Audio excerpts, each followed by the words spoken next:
you're looking at models, doing a dissection, or performing surgery, identifying structures in the human body can be quite tricky. When identifying certain structures, people will often use easy-to-find landmarks to help them locate the harder-to-find structures. In this video, we'll look at what some call the shoulder spaces. I'll show you how to identify their specific location, their boundaries, which are used as landmarks, and what important structures pass through each space.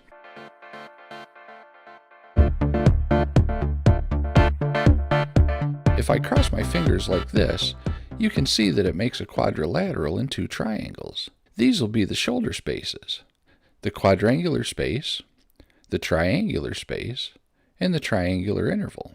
These fingers I'm using represent the borders of these spaces. First, let's straighten things up to match how these structures would be oriented if we were looking at them in the back of the right shoulder. This finger right here represents the teres minor.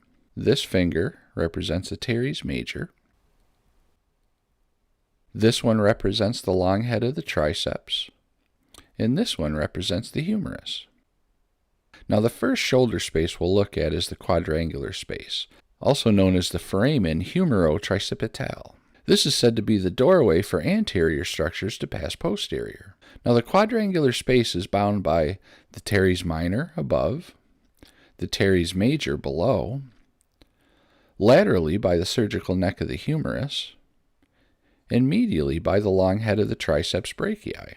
There's two structures that pass through this quadrangular space: the axillary nerve, which innervates the teres minor and deltoid, and the posterior humeral circumflex artery, which supplies the deltoid, the teres muscles, and the long head of the triceps. The next of the shoulder spaces we'll look at is the triangular space, also known as the foramen omotricipital.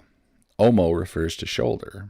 The triangular space is bound by the long head of the triceps laterally, the teres minor above, and the teres major below. There's one structure that passes through the triangular space, and that's the circumflex scapular artery. There's no major nerve that passes through this space.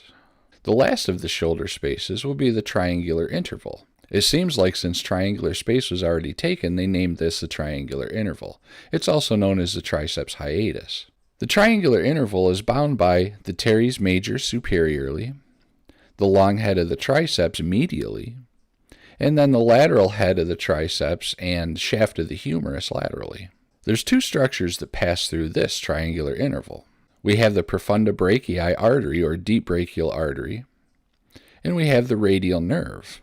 Both of these structures pass posterior to the humerus. Hypertrophy of the muscles that make up the triangular interval can compress these structures, resulting in entrapment.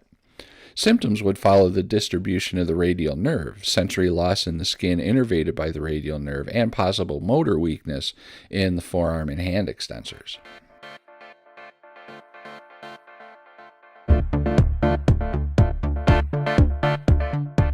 So to review, the borders of the quadrangular space include the teres minor superiorly, the teres major inferiorly, the surgical neck of the humerus laterally, and the long head of the triceps brachii medially.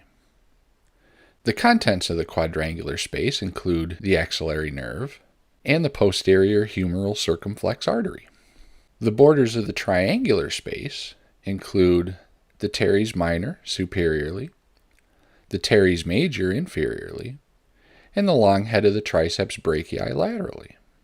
The contents of the triangular space include the circumflex scapular artery. There's no major nerve that passes through this space.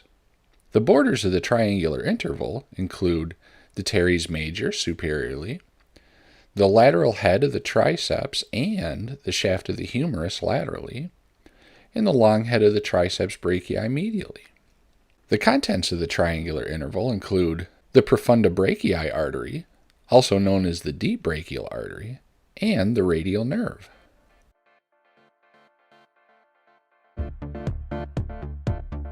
I hope you found this video helpful. If you did, please consider clicking like and subscribing to my channel. Don't forget to turn on notifications to get alerted to all my latest videos. For more helpful anatomy and physiology study resources, visit www.humanbodyhelp.com.